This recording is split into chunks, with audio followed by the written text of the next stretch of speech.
കാരണഭൂതൻ എന്നുള്ളത്? വളരെ ഗൗരവകരമായ രാഷ്ട്രീയ ചർച്ച നടക്കുന്ന ഒരു വേദിയാണ്. അവിടെ ഒരാളെ അഭിസംബോധന അങ്ങനെ ശ്രീ സന്ദീപ് വാര്യർ, ഇങ്ങനെ അധപ്പതിച്ചു പോയ ഒരു പ്രതിപക്ഷം എന്ന നിലയ്ക്ക് ജയിലിൽ കിടന്ന ആളുകളെ അടക്കം കൂടെ ചേർത്ത് വെച്ചുകൊണ്ട് നിങ്ങൾക്ക് എങ്ങനെയാണ് സർക്കാരിനെതിരെ ഇത്തരം ആരോപണങ്ങൾ ഉന്നയിക്കാൻ കഴിയുന്നത് എന്നുള്ളതാണ് ചോദ്യം. അത് ഞങ്ങൾ പ്രതിപക്ഷത്താണ് ഇരിക്കുന്നത്.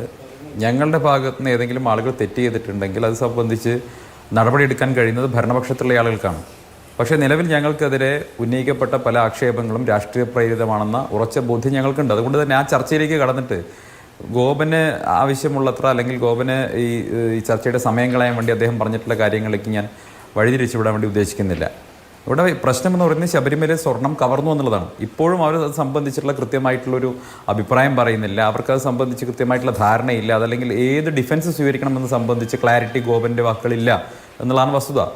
ഇത് സംബന്ധിച്ച് ഗോപന് കവർച്ച നടന്നിട്ടുണ്ടോ, സ്വർണം നഷ്ടപ്പെട്ടുണ്ടോ എന്ന് ചോദിച്ചു കഴിഞ്ഞാൽ അതിൽ പോലും വ്യക്തമായിട്ടൊരു ഉത്തരം അവർക്കില്ലല്ലോ. ഇവിടെ ആരാണ് പ്രതികളെന്ന് ചോദിച്ചാൽ അത് സംബന്ധിച്ച് അവർക്ക് ക്ലാരിറ്റി ഇല്ല.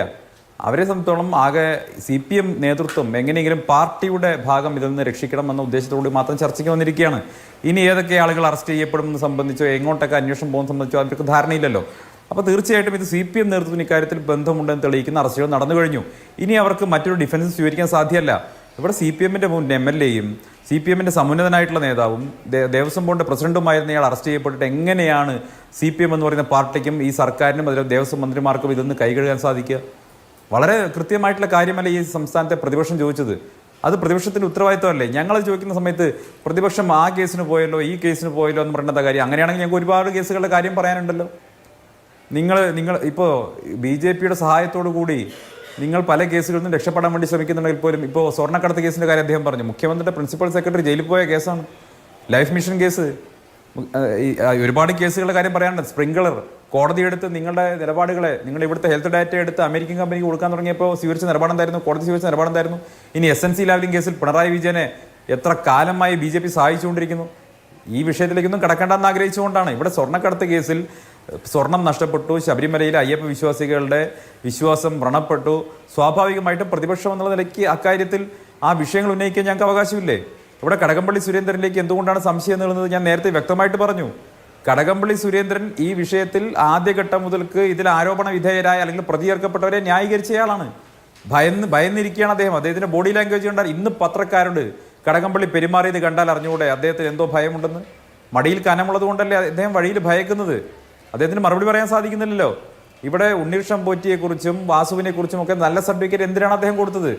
അദ്ദേഹം മന്ത്രിയായിരിക്കുന്ന കാലഘട്ടത്തിൽ ഇത് സംബന്ധിച്ചിട്ടുള്ള ആദ്യത്തെ റിക്വസ്റ്റ് അദ്ദേഹത്തിന്റെ കൈകളിലേക്ക് വരികയും അദ്ദേഹം അത് ദേവസ്വം ബോർഡിന് കൊടുക്കുകയും ചെയ്തു എന്നല്ലേ ഇപ്പോൾ വാർത്തകൾ പുറത്തു വരുന്നത്. അപ്പോൾ അദ്ദേഹം പറയാം വാർത്തകളെ ആശ്രയിക്കാൻ പാടില്ല എന്ന്. നിങ്ങൾ വാർത്തകളെ ആശ്രയിച്ച് എന്തൊക്കെ സമരം ചെയ്തിട്ടുണ്ട്? ബാർക്കോഴ കേസ് നിങ്ങൾ വാർത്തകളെ ആശ്രയിച്ച് ഈ നിയമസഭ മുഴുവൻ തല്ലിപ്പൊളിച്ചിട്ടില്ലേ? എന്തായി അവസാനം? നിങ്ങൾ സെക്രട്ടേറിയറ്റ് മുന്നിൽ സമരം ചെയ്തിട്ടുണ്ടായിരുന്നല്ലോ. ഉമ്മൻചാണ്ടി സാറിനെതിരെ എന്തൊക്കെ ആക്ഷേപങ്ങൾ ഉന്നയിച്ചതാ? ഇന്ന് നിങ്ങളുടെ മന്ത്രിസഭയുടെ ഭാഗമായിട്ടൊരാൾ ഗൂഢാലോചന നടത്തിയിട്ടാണ് സോളാർ കേസ് ഉണ്ടാക്കിയതെന്ന് CBIയുടെ അന്വേഷണം കണ്ടെത്തൽ വന്നില്ലേ, റിപ്പോർട്ട് വന്നില്ലേ? നിങ്ങൾക്ക് എന്താ പറയാനുള്ളത്? അപ്പോൾ UDF ഭരിക്കുന്ന കാലത്ത് മാധ്യമ വാർത്തകളെ അടിസ്ഥാനമാക്കി നിങ്ങൾ എന്തൊക്കെ ചെയ്തിട്ടുണ്ട്? ഇവിടെ കേവലം മാധ്യമ വാർത്തകളല്ല, മാധ്യമ വാർത്തകളുടെ അടിസ്ഥാനത്തിൽ നിങ്ങൾ നിഷേധിച്ചുകൊണ്ടേയിരിക്കുകയായിരുന്നു. അങ്ങനെ മോശമേ നടന്നിട്ടില്ല എന്നായിരുന്നു നിങ്ങളുടെ ആർഗ്യുമെന്റ്. ഇപ്പോൾ മോഷണം നടന്നു എന്ന് വ്യക്തമായിരിക്കുന്നു, അതിലെ പ്രതികളെ വ്യക്തമായിരിക്കുന്നു. ഇത് ഞങ്ങൾ ഭരിക്കുമ്പോൾ നടന്നിട്ടുള്ള അന്വേഷണം അല്ലല്ലോ. ഞങ്ങൾക്ക് ഏതെങ്കിലും തരത്തിൽ രാഷ്ട്രീയ വൈരാഗ്യം തീർക്കാൻ സാധിക്കുന്ന അന്തരീക്ഷം ഇല്ലല്ലോ ഇവിടെ നിങ്ങൾ ഭരിക്കുന്ന കാലത്ത് ഹൈക്കോടതിയുടെ മേൽനോട്ടത്തിൽ ഈ സംസ്ഥാനത്തെ ഏറ്റവും സത്യസന്ധരായിട്ടുള്ള ഉദ്യോഗസ്ഥർ എന്ന് നിങ്ങൾ തന്നെ സാക്ഷ്യപ്പെടുത്തുന്നവർ നടത്തിയിട്ടുള്ള അന്വേഷണത്തിൽ നിങ്ങളുടെ നേതാക്കന്മാർ പ്രതിയേർക്കപ്പെടുന്ന സമയത്ത് നിങ്ങൾക്ക് ആ നേതാക്കന്മാരെ തള്ളിപ്പറയാൻ പോലും കഴിയാതെ പോകുന്നത് എന്തുകൊണ്ടാണ്? കാരണം അവരെ തള്ളിപ്പറഞ്ഞു കഴിഞ്ഞാൽ, നേരത്തെ TP വധക്കേസിലെ പ്രതികളെ തള്ളിപ്പറഞ്ഞാൽ അവർ നേതാക്കന്മാരെ ചൂണ്ടിക്കാണിച്ചു കൊടുക്കുന്നുള്ളത് പോലെ ഈ സ്വർണ്ണക്കടത്ത് കേസിലെ പ്രതികളെ തള്ളിപ്പറഞ്ഞാൽ അവർ മന്ത്രിമാരെയും നിങ്ങളുടെ CPM നേതാക്കന്മാരെയും ഈ കേസിൽ ചൂണ്ടിക്കാണിച്ചു കൊടുക്കുമെന്നുള്ള ഭയമാണുള്ളത്. അതാണല്ലോ പത്മകുമാറിന്റെ പ്രസ്താവന സൂചിപ്പിക്കുന്നത്. ദൈവതുല്യനായിട്ടുള്ള ഒരാൾ, CPMകാരുടെ ദൈവതുല്യനായിട്ടുള്ള ഒരാൾ ആരാണ്? അത് കാരണഭൂതനല്ലേ? കാരണഭൂതനെ കുറിച്ചാണല്ലോ തിരുവാതിരക്കളി ഉണ്ടായത്. അപ്പൊ കാരണഭൂതനിലേക്ക് ഈ അന്വേഷണം നീളുമെന്നുള്ള ഭയമാണോ? CPM ദൈവതുല്യം ആദരിക്കുന്ന, CPMകാർ ഈ സംസ്ഥാനത്തെ ദൈവതുല്യം ആദരിക്കുന്ന ഭക്തജനസംഘം ഏത് CPM നേതാവിനാണ് ഉള്ളത്? അത് ഭക്തജനസംഘം ഉള്ളത് CPMൽ ഒരു നേതാവിനാണ്, അത് കാരണഭൂതനാണ്. അപ്പൊ കാരണഭൂതനായിട്ടുള്ള ഈ വിശ്വം രൂപപ്പെടാൻ, ഈ കേരളം രൂപപ്പെടാൻ കാരണഭൂതനായിട്ടുള്ള പദങ്ങളൊന്നും അദ്ദേഹത്തിലേക്ക് ഈ അന്വേഷണം മുമ്പ് താങ്കൾക്ക് ഭയമുണ്ടോ? ഇല്ല അത്തരത്തിൽ ആരോപണങ്ങൾ കൊണ്ടുപോകാനുള്ള യാതൊരു തരത്തിലുള്ള എന്താണ് അല്ല അങ്ങനെ വിശേഷിപ്പിക്കാൻ കഴിയില്ല. UDF നേതാക്കന്മാർക്കെതിരെ MLA-മാർക്കെതിരെ ഇവിടെ പറഞ്ഞുകൊണ്ടിരുന്നപ്പോ മാധു എടുത്തോ? അല്ല ഞാൻ ആരെക്കുറിച്ചും അങ്ങനെ ഈ സംസ്ഥാനം ഭരിക്കുന്നവരുടെ പരാമർശങ്ങൾ പറഞ്ഞു ഞാൻ കേട്ടില്ല. അല്ല ഈ സംസ്ഥാനം ഭരിക്കുന്നവരുടെ അല്ലല്ല മാധു, ഇതിൽ അല്ലല്ല ഈ സംസ്ഥാനം ഭരിക്കുന്ന ആളുകൾക്ക് ഇതിൽ ഉത്തരവാദിത്വം ഉണ്ടെന്ന് ഞങ്ങൾക്ക് ആക്ഷേപിച്ചുകൂടെ? ഞങ്ങൾ പ്രതിപക്ഷത്തിരിക്കുന്നവരുടെ ഞങ്ങൾക്ക് കേരളത്തിലെ മുഖ്യമന്ത്രിയും ദേവസ്വം മന്ത്രിയും അടക്കമുള്ളവർക്ക് ഈ എന്താ കാരണഭൂതൻ എന്ന് പറഞ്ഞാൽ എന്താ? അങ്ങനെ പറയാൻ പാടില്ല. ഞങ്ങളാണോ ആ വാക്ക് ഉപയോഗിച്ചത്? ആ വാക്ക് ഞങ്ങളല്ല ഉപയോഗിച്ചത്. CPM-ന്റെ സംഘടനാ സമ്മേളനത്തിൽ മുഖ്യമന്ത്രിയെ കുറിച്ച് പുകഴ്ത്തിപ്പാടിയ തിരുവാതിരക്കളിയിലെ പദമാണ്. അത് മോശം പദമാണോ കാരണഭൂതൻ എന്നുള്ളത്?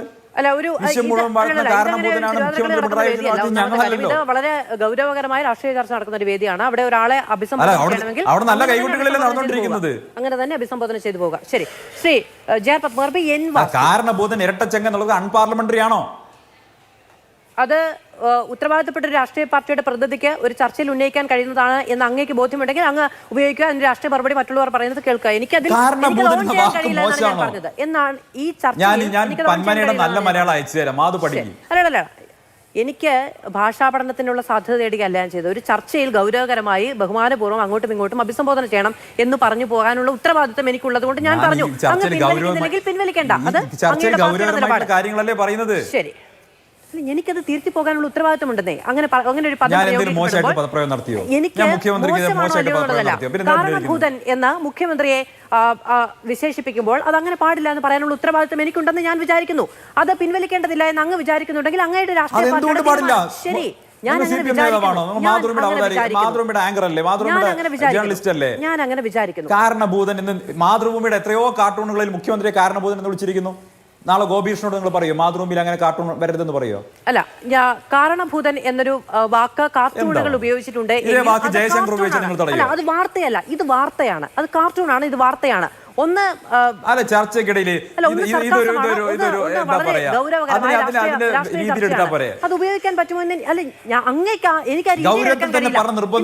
എനിക്ക് സരസമായി പറഞ്ഞുകൂടെ? കേട്ട് നിൽക്കുന്ന ജനങ്ങൾ എന്തിനാണ് ഇത്ര ഗൗരവത്തിലിരിക്കുന്നത്? കുറച്ച് സരസമായിട്ട് ചർച്ചയിൽ പങ്കെടുത്തുകൂടെ? എന്താണ് രാഷ്ട്രീയ പാർട്ടിയുടെ നേതാവ് സംസാരിക്കണം? അത് രാഷ്ട്രീയ പാർട്ടി നേതാവിനോടുള്ള ബഹുമാനമല്ല. സംസ്ഥാനത്തിന്റെ മുഖ്യമന്ത്രി എന്ന നിലയ്ക്ക് അദ്ദേഹത്തെ മറ്റൊരു പേര് വിളിച്ച് അഭിസംബോധന ചെയ്യുക എന്ന് പറയുന്നത് പിന്നെ സംസ്ഥാനത്തെ മുഖ്യമന്ത്രി ഞാൻ തിരുത്തി. അങ്ങേക്കത് പിൻവലിക്കാൻ തർക്കമല്ല. ശ്രീ തിരുത്താനൊന്നും പറ്റില്ല. കാരണം മുഖ്യമന്ത്രി കാരണഭൂതൻ വിളിച്ച്